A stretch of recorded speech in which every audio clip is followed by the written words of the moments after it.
You know what? I kind of like the Ultra 3. Now, hang on, wait, let me explain. Hello everyone, my name is Beret, and sometimes I wear a beret, and today we are once again talking about the Nerf Ultra line. That is the blaster that immediately broke the numbering scheme upon releasing the Ultra 3. I never knew if this blaster was actually going to be released.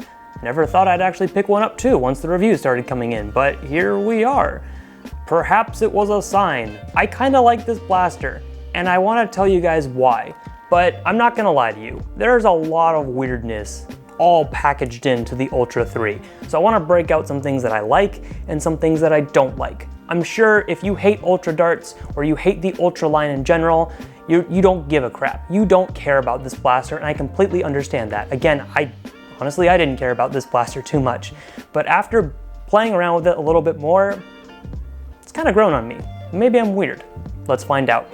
Starting off, the Ultra 3 is a pump action magazine-fed blaster, an internal magazine. It comes with 8 Ultra darts, and it fits 8 Ultra darts into this front box magazine, as you could call it. Ultra darts, as you probably know, are a little bit different than standard darts in that their body is a different material. It's not the same foam you have with elite darts or mega darts or rockets.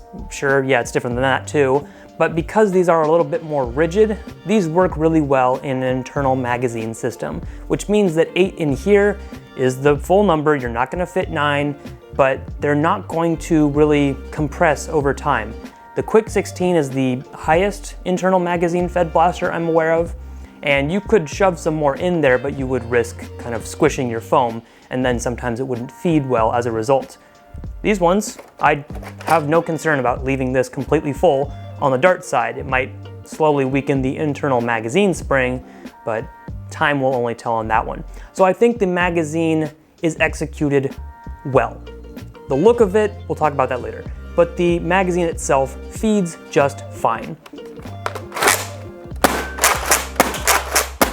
And I can fire it really fast, which I like. 8 rounds I think is a good number here, and I can reload it very quickly. The Ultra 5 also has an internal Ultra Dart magazine, and that one only takes 4. This one is twice the capacity, sure, but they're a little bit different, and it was something I noticed almost off the bat. You see the feed lips in here are actually different than the Ultra 5s in that I think they're different plastic? I forget, I don't actually own an Ultra 5, but I'll tell you this much. It is easy to unload this one, which is a feature, I guess, if you want to do that, without just firing through. And it's easier to load, because you could see there, I'm able to load this a lot faster than the Ultra 5. I was not as much of a fan of the Ultra 5's loading, and I think this one actually did it better. The slot is pretty open, so I can get my fingers in there. My hands are not too big, so it's not a problem for me. And then when you close it, of course, this orange tab prevents you from getting in there. But there is the release on the other side in orange, so you can then access it again if you need to. Other thing is because Ultra darts are a little bit slicker on the dart themselves, there's a lot less risk of jamming 2 darts into one another if you do happen to double load it. So I can quickly pull one of these out to prevent anything bad happening to those darts. Like it or hate it, it works okay. There is dart storage on the blaster as well. It's here in the back. Drac made a good point in his review video that he wishes it was not back here, but actually in the front, because going from the back to the front is a big effort, and it would be a lot easier if you could just... I agree. I don't think that completely detracts from the blaster for me. I'm just happy that there is some onboard storage. Of course, they only give you 8 darts, so you fill up the magazine, you'll have nothing in here if you don't have extras, but it's the thought that counts.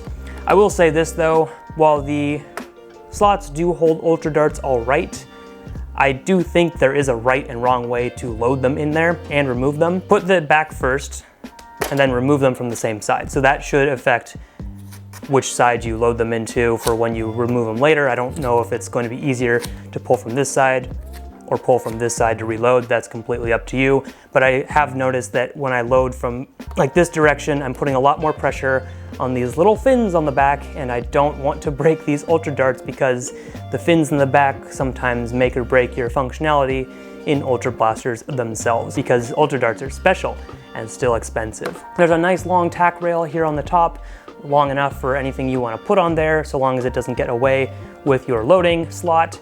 And the prime is, it's long, but it's doable, I suppose. That's a plus. As far as the look, we'll save that still for later. So good things. Also, good thing, of course, this blaster performs well. Performs well with Ultra darts. It performs, I would say, as advertised. The Ultra range has claimed ranges of 120 feet in the past.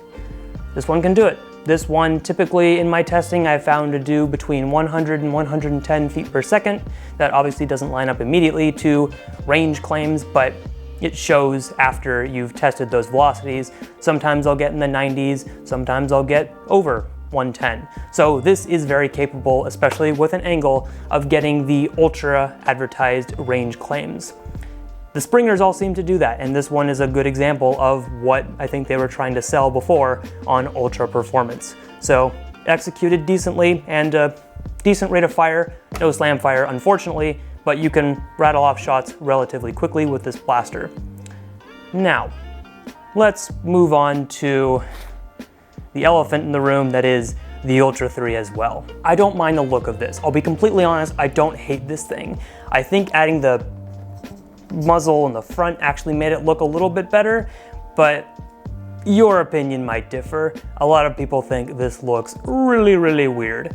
It does look like a tomahawk. Why would they do this? They did. That's what they did.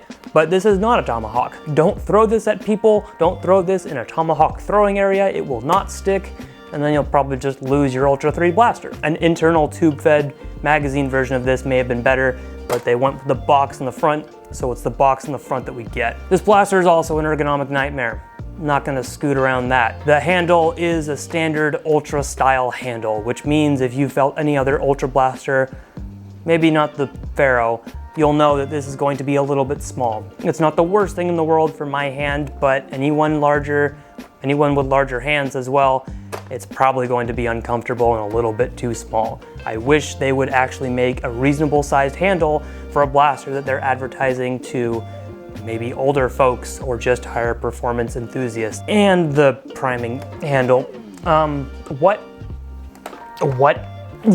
okay, again, my hands are not that big, but I wrap mine around the front a little bit because I can't fully. What were they thinking? Why is this so small? Because I have to wrap a little bit more over the front or the back. When I prime the blaster back, if I'm not careful with my pointer finger, there will be a collision. Now for me, it's not too frequent because I'm usually keeping my finger in here because I'm ready to fire my next shot when I prime it forward again. But it has happened to me before, not just because I was trying. Accidents happen, and again, for anyone with larger hands, this is an accident waiting to happen, and it don't feel good. Why did they make it so close? And you do, like right now, that looks like as far as the priming grip needs to go, it goes back this little extra bit, and you need it to go back all the way in order to actually prime it. And then forwards, my hand, once again, is not too big so it doesn't slam into the front, ow, but it's pretty darn close, and it will happen if you're not paying attention. Also, holding the blaster with one hand, at the back only, it's very front heavy. There's no way around it. It's super front heavy and super awkward. Just use your second hand. Yeah, I have to, but it also makes it a little bit weird when you're trying to reload. So here, I'm going to load in a dart. So now you can see I immediately took my second hand and I'm holding the blaster here, where it's a little more balanced. But I've changed the way I reload this blaster a number of times because I want to keep my hand on the handle, but then putting darts in the front, it's so far away from me. I can't see where I'm loading it, and then I might load it incorrectly. It's an easier reload, granted, but I do want to see what I'm doing. The Ultra logo on this one has not been chipped away, which is nice because the Ultra 2 did have that problem, so good. But of course, on the other side, it's just black with a white logo. So come on, Hasbro, choose one or the other. Don't do both because that doesn't work. Also, there's that. If you have deprimed it or you've just moved it back a little bit to clear a jam or just clear a dart that you had in there, make sure again you bring it all the way back and then all the way forward. So sometimes that can happen, and I'm sure someone who's younger might not realize that. Be like, it's broken, but it's not. So the Ultra 3, it's a really mixed bag, but I kind of like it. Because again, as long as I don't hurt myself while operating this, I can fire decent performing shots pretty quickly. I can reload pretty quickly, which means I can take a pouch full of Ultra darts, even though they're harder to have a handful of, reload this on the fly and just run around. Sure, it's an ergonomic mess. Sure, if I'm not paying attention, I'm gonna break my hand off with this stupid pump grip and this handle. I wouldn't just run this because someone told me to. I actually think it has good potential as well. It gives you good Ultra performance, assuming you can hit something. Ultra darts here haven't changed. I don't think it's really going to change much with the Sonic Screamers versus the standard Ultra darts. But I do like this blaster more than the Ultra 5, and I think they're similarly priced. If I'm not mistaken, the Ultra 5 costs 25 United States dollars and this one costs 30. Now the reason I picked this one up is because I saw it on sale for $25. I would not recommend this at $30.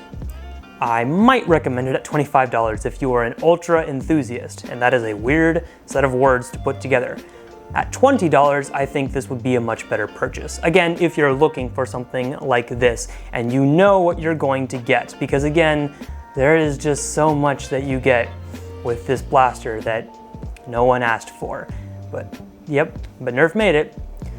So I'd be curious to know, what do you guys think of the Ultra 3? Are you like me and it's found a weird way into your heart, or are you completely against the existence of this blaster and you'd rather burn it in a fire? Thanks again, everyone, for watching, and I will see you later.